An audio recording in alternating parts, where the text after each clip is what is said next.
Salve, salve galera, já iniciamos segunda-feira daquele jeito, acelerando tudo.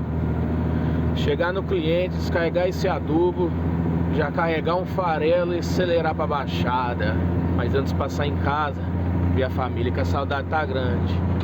Olha só como que iniciamos a segunda-feira, que dia maravilhoso. Lembrando aí que não temos motivo para reclamar.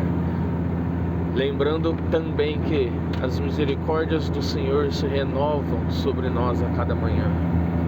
Olha só que paisagem linda. Escritório de chofer.